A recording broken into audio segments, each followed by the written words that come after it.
Okay, it's been a while since I shot this rig. This is just a Benjamin Discovery 22 cal, 2000 psi fill, custom stock on it.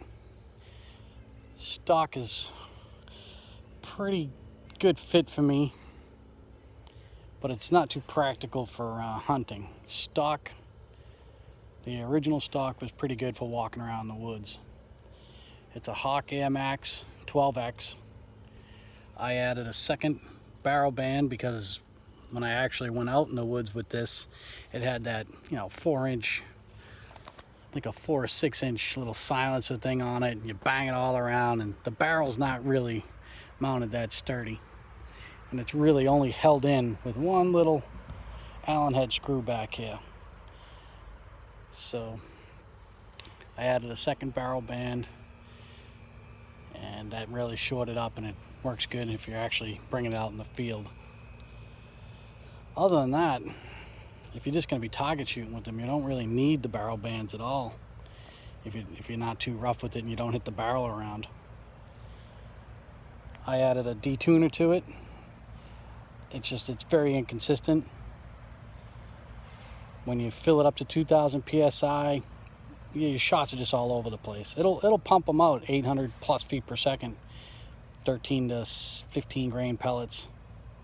But I got it tuned down to about a touch over 700 with the 15s. That was my old pellet. There's my little dope sheet. And I had my scope zeroed for 35 yards with the 15.8 JSBs. Those were good pellets. I haven't seen them in a while, and I just picked up a couple tins of 14 and 13 grain pellets. Right out of the closet, I just shot down here in the right hand corner, aiming for the middle, just to make sure the scope wasn't completely off with these pellets. But it's not too bad. So I took, that's one shot with the 14s, and this is 2 shots with the 13s. I then went and aimed at this 1-inch dot with the 13s. So I missed 2 out of my 5 shots. If I was taking a headshot, possibly would have hit them in the body. I tend to go broadside on squirrels. Back when I actually was actively shooting squirrels, we were set up in a spot where we could basically be well supported, and we would just sit and wait, and the place was overrun with squirrels, and you give it 5-10 minutes, another one would pop its head out somewhere, or after a while you kind of figure out where they like to hang out. And I aimed, so they're hitting a touch low on this scope zero, but I aimed dead center of that square, and that's 5 shots. So most likely I would have nailed a headshot. And my target is way down there, that little tan dot. Let's see if I can do this. The tan dot right above my finger there. Just a touch under 50 yards, like probably 49 from the center of the scope to the target.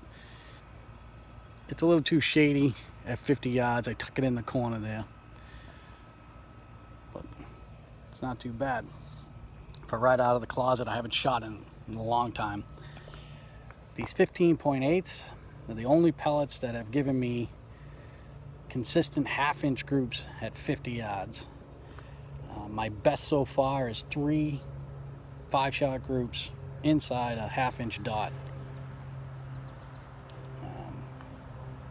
But yeah, basically this is a MOA gun with just about any decent pellet, as long as I can hold a good steady hold. I just shot off the bipod. That's what I usually do. Even if I go squirrel hunting, we usually just off bipods. But not a bad setup. But if I sort pellets, these usually go away. If I actually weigh and sort my pellets and look at them, make sure the skirts aren't damaged. But not bad for a cheap pellet gun. You get a little more pricey, a little higher quality barrel, definitely hold sub MOA at 100 yards, especially with no wind.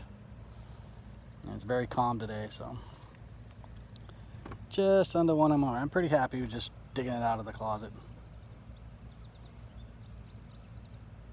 Definitely would take a squirrel out at 50 yards, even a rabbit. I like the heavier pellets for a rabbit. I go with 18 grains for a rabbit, and I'll crank the power up, try to get close to 800 feet per second with an 18 grain.